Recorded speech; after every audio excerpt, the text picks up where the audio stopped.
में हम लोग देखेंगे समांतर श्रेणी के n पदों का योग क्या होता है, उस तरीके से क्या क्या क्वेश्चन आते हैं। इसके पहले हमने जो पढ़ा था वो पढ़ा था हमने कि n वां पद क्या होता है। n वां पद के लिए Tn equal to a plus n minus one into d. ये हमारा क्या होता है, समांतर श्रेणी का n वां पद होता है। ये फार्मूला हमेशा आपको याद रहेगा, ठीक है। Tn equal to a plus n minus one into d. अब कह रहा है कि समांतर श्रेणी के n पदों का योग, क्या कह रहा है, समांतर श्रेणी के n पदों का योग। इसको हम किससे शो करेंगे, यस n से।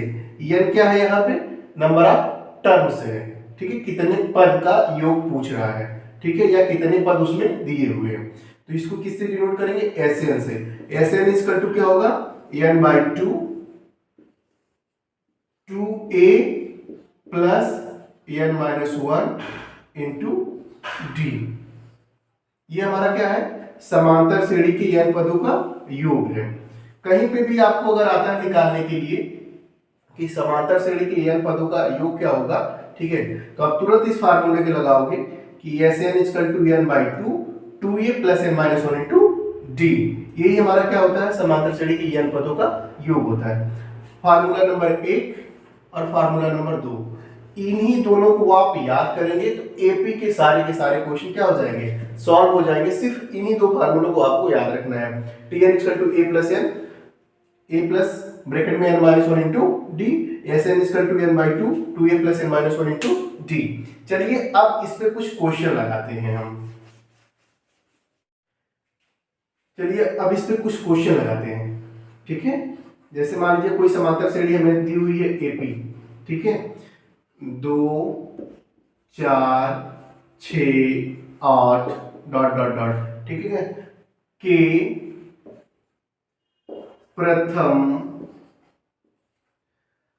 10 पदों का योग ज्ञात कीजिए।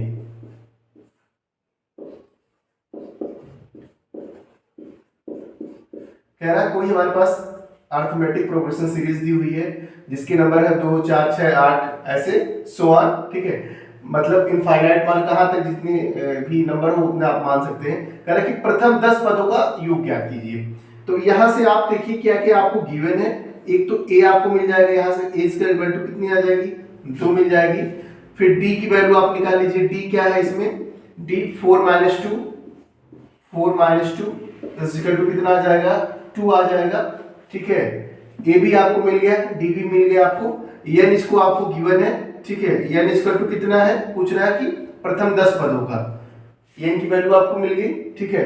करेक्ट, प्रथम 10 पदों का योग ज्ञात कीजिए। तो अब फार्मूला आपको पता है, Sn इक्वल टू क्या होता है, n by two 2a plus n minus one into d. यही क्या होता है, समांतर श्रेणी के n पदों का क्या होता है, योग का फार्मूला होता है। Sn equal to n by two 2a plus n minus one into d. इसी फार्मूले में वैल्यू रख दीजिए आप, ठीक है। तो s 10 पदों का पूछा है आपसे, ठीक है, तो s 10 हो गया, इज इक्वल टू n की जगह क्या रख दोगे आप, 10 बाई टू। उसके बाद 2 a की जगह क्या रख दोगे, 2 प्लस n की जगह पे फिर 10 माइनस का 1, d की जगह पे फिर क्या आया आपने निकाला है 2, तो d की जगह पे आपने क्या रख दिया, 2 रख दिया, ठीक है। अब इसको सॉल्व कर लीजिए, यहाँ क्या हो जाएगा, 5 आ जाएगा, ब्रैकेट में 2 2 जा 4 प्लस यहां से क्या हो जाएगा 9, 9 2 जा 18, ठीक है। और इसको सॉल्व करिए आप, ठीक है। अब ये 18 प्लस 4 करोगे कितना आ जाएगा, 22, सॉरी 5 यहां पे लिखिए क्रॉस में 22। अब 22 से इसमें क्या कर लीजिए, मल्टीप्लाई कर लीजिए, 5 2 जा 10, ठीक है, 5 2 जा 10, ठीक है, 11, ठीक है। तो आपका जो Sn आ गया वो कितना आ गया, वो आ गया 110, ठीक है। समांतर श्रेणी के n पदों का जो फार्मूला था ये था, Sn equal to n by two 2a plus n minus one into d, ठीक है। a आप यहां से आपको गिवन है, d आपने निकाल लिया, 4 माइनस टू इक्वल टू 2 आ गया, d आपको आ गया। पूछ रहा है कि 10 पदों का योग ज्ञात कीजिए, तो n की वैल्यू कितनी हो जाएगी, यहाँ पे 10 हो जाएगी। इस फार्मूले में आपने रख दिया और इसको सॉल्व कर लिया, इसकी क्या आ गई, आपको वैल्यू आ गई। तो बहुत ही आसान है, ठीक है।